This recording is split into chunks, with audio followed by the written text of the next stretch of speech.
የአሜሪካው ፕሬዝዳንት ዶናልድ ትራምፕ በኢራን ለቀጠለው ተቃውሞ ድጋፍ እየመጣላቸው ነው ሲሉ ለተቃዋሚዎች ገልጸዋል። ፕሬዝዳንት ትራምፕ በትረዝ ማህበራዊ ገጻቸው ይህንን ባሉበት ከኢራን ጋር ሊደረግ የታሰበውን ምክክር መሰረዛቸውንም አስታውቋል። በቴህራን ተቃውሞ ህይወታቸው ያለፈ ሰዎች ቁጥር ከ2400 በላይ መድረሱ ሲመለከት ፕሬዝዳንት ትራምፕ የሀገሪቱ መንግስት ተቃዋሚዎችን በመግደል ከቀጠለ ጠንካራ እርምጃ ይጠብቀዋል ሲሉ ዝተዋል። የሀገሪቱ መንግስት የያዛቸውን ተቃዋሚዎች በሞት ፍርድ እየቀጣ ነው በሚልም እየተከሰሰ ነው። የኢራን ባለስልጣናት በበኩላቸው የ2000 ሰዎች ህይወት መቀጠፉን በገለጹበት ለጥፋቱ ሽብርተኞችንና የታጠቁ ቡድኖችን ወንጅሏል። ኢራን በተለያዩ ማዕቀቦች ስር ያለች ሀገር እንደመሆኗ መጠን ለተቃውሞ ሰልፎች አዲስ ባትሆንም የአሁኑን ተቃውሞ ግን ከውስጥና ከውጭ ያሉት ግፊቶች የተለየ አድርገውታል እየተባለ ነው። ውስጣዊ ጫናና ከአሜሪካ በኩል የተቃጣው ጠንከር ያለ ስጋት የሀገሪቱን መሪዎች አጣብቂኝ ውስጥ ከቷቸዋል። ባሳለፍነው 25 መጨረሻ ላይ ነጋዴዎች የሀገሪቱ የገንዘብ አቅም በማዕቀቦች ሳቢያ በከፍተኛ ሁኔታ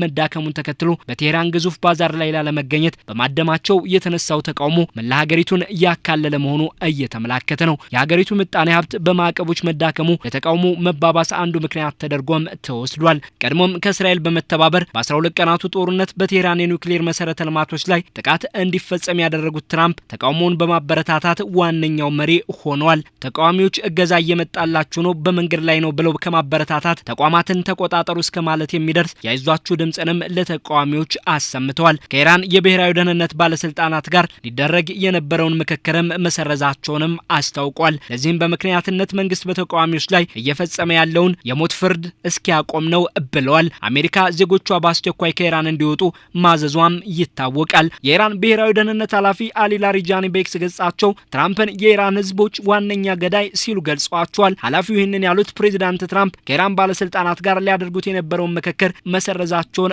ማስታወቃቸውን ተከትሎ ነው። በአውሮፓውያኑ 1979 የአብዮት ንጉሳዊ ስርዓቷ ከተገረሰሰ በኋላ የመጣው የኢራን ኢስላሚክ ሪፐብሊክ መንግስት ከምንጊዜውም የበለጠ አጣብቂኝ ውስጥ መግባቱ እየተገለጸ ነው። በስደት ላይ የሚገኙትና የመጨረሻው ንጉስ ልጅ እንደሆኑ የሚገለጹት ልዑል ሬዛ ፓህላቪ የኢራን ብሔራዊ ዘብ ከአያቶላ ኻሜኒ አስተዳደር በተቃራኒው እንዲቆም ጠይቀዋል። ተቃውሞውን ቀደም ብሎ የተቀላቀሉት መሪው የሀገሪቱ ወታደሮች ካገዛዙ በተቃራኒው እንዲቆሙና ከተቃዋሚዎች ጎን ቆመው ዜጎችን እንዲጠብቁ ጥሪ አቅርበዋል። የአሜሪካ ድጋፍ በመንገድ ላይ መሆኑንም ጠቆመው ተቃዋሚዎችን በትግላችሁ ቀጥሉ ሲሉ ማበረታታትን መርጠዋል። ፕሬዝዳንት ትራምፕ በኢራን የመንግስት ለውጥ እንዲኖር ግፊት እያደረጉ ነው በሚልም በሀገሪቱ መንግስት ተከሷል። ትራምፕ በኢራን የመንግስት ለውጥ እንዲኖር ከወታደራዊ እስከ ሌሎች አማራጮች እያዩ መሆኑም እየተመላከተ ነው። ከቴህራን ጋር የንግድ ልውውጥ በሚያደርጉ ሀገራት ላይ የ5 በመቶ ታሪፍ መጣላቸው ይታወቃል። የአውሮፓ ህብረት ኮሚሽን ፕሬዝዳንት ኡርሱላ ቮንደር ሌየን የኢራን መንግስት በተቃዋሚዎች ላይ እየወሰደ ነው ባሉት የኃይል እርምጃ ሳቢያ ተጨማሪ ማዕቀቦች በኢራን ላይ ሊጣል እንደሚችል ጠቁሟል።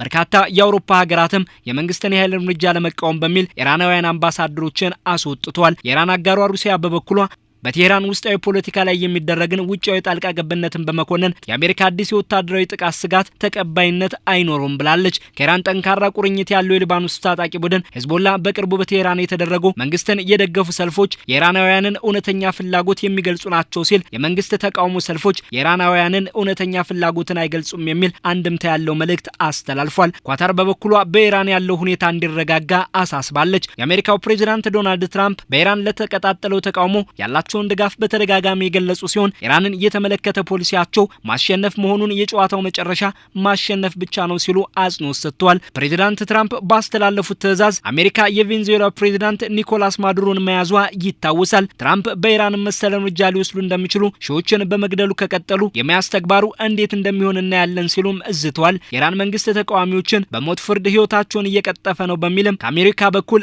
እየተከሰሰ ነው። ትራምፕ የቬንዙዌላ ፕሬዝዳንት ማዱሮ ላይ የወሰዱትን አይነት እርምጃ በኢራን ላይ ሊወስዱ እንደሚችሉም የቀድሞ የአሜሪካ የውጭ ጉዳይ ሚኒስትር ማርክ ኪሜት ጠቁሟል። የቀድሞ የውጭ ጉዳይ ሚኒስትሩ ትራምፕ የብስ ወታደራዊ ተልእኮን ያደርጋሉ አሊያም ከእስራኤል ጋር በጋራ ሆነው እንዳደረጉት የ12 ቀናቱ ጦርነት አይነት ጥቃትን በአሁኑ ኢራን በተቃውሞ እየተናጠች ባለችበት ጊዜ ሊፈጽሙ ይችላሉ ብዬ አላስብም በማለት እንደ ቬንዙዌላ አይነት ተልእኮን ግን ትራምፕ ሊያከናውኑ እንደሚችሉ ጠቁሟል። እንደ ሁልጊዜው ፕሬዝዳንቱ በሚወስዱት እርምጃ ሊያስገርሟቸው እንደሚችሉም አልሸሸጉም። በኢራን በቀጠለው ተቃውሞ ከ2400 በላይ ተቃዋሚ ተቃዋሚዎቹ ሲያልፍ በይፋ ቁጥራቸው ያልተገለጸና በመቶዎች የሚገመቱ የጸጥታ ኃይሎች ህይወት ስለማለፉም ይመለከታል። የአሜሪካ ጫናና ከተቃዋሚዎች ጎን መቆም ደግሞ የኢራን መንግስትን አጣብቂኝ ውስጥ ከቶታል። ኢራን በኒውክሌር ፕሮግራሟ ሳቢያ ከምዕራባውያኑ ጋር ውጥረት ውስጥ መግባቷ ሲታወቅ ከማዕቀቦች እስከ በ12 ቀናቱ ጦርነት አሜሪካ የፈጸመችባት ጥቃት አድርሷታል። ምዕራባውያኑ በመካከለኛው ምስራቅ የሚገኙ ታጣቂ ቡድኖችን በማስታጠቅና በመደገፍም ጭምር የኢራን ኢስላሚክ ሪፐብሊክን ይከሳሉ። ቴህራን ከአውሮፓውያኑ 2009 የጅምላ ተቃውሞ በኋላ ከምዕራባውያን ጋር የኒውክሌር ስምምነት ድርድር የማድረግ መለሳለስን እመርጣለች። ከዚያ ወዲህም ቴህራን ከተቃውሞች የጸዳች ባትሆንም ባለስልጣናቶቿ የተለያዩ መፍትሄዎችን ቢወስዱም ያሁኑ የከፋ ሆኖ ገጥሟቸዋል። የሀገሪቱ ባለስልጣናትም የአሜሪካ ወታደራዊ ጣልቃ ገብነት ባንጃበበበት ያሁኑን ተቃውሞ ከውስጣዊ ጉዳይ ባሻገር ተመልክተውታል። የእስራኤል የመካከለኛው ምስራቅ መጠነ ሰፊ ዘመቻ የኢራንን አጋር ቡድኖች አቅምን ማዳከሙ የሚገለጽ ሲሆን የ12 ቀናቱ ጦርነት ደግሞ የኢራን የደህንነት ሁኔታ አደጋ ላይ መሆኑን ማመላከቱ የሀገሪቱን አሁናዊ ስጋት ከፍ አድርጎታል እየተባለም ነው። ቴህራን ውጫዊ ጣልቃ ገብነት በተጋረጠባት በዚህ ጊዜ የሀገሪቱ ጦር ለመንግስት ያለውን ድጋፍ በመግለጽ ወሳኝ መሰረተ ልማቶችን እንደሚጠብቅም አስታውቋል። ትራምፕ ግን ተቃዋሚዎች ተቋማትን ኢላማ እንዲያደርጉም አሳስበዋል። አሜሪካ ወታደራዊ እርምጃን በአማራጭነት መያዟን መጠቆሟም ሲታወቅ የኢራን የውጭ ጉዳይ ሚኒስትር አባስ አራግቺ አሜሪካ ልትሞክረን ከፈለገች ለጦርነት ዝግጁ ነን ሲሉ አስጠንቅቀዋል። ተንታኞች በበኩላቸው አሜሪካ በቬንዙዌላ ፕሬዚዳንት ኒኮላስ ማዱሮ ላይ ያደረገችው ድርጊት ፕሬዚዳንት ትራምፕ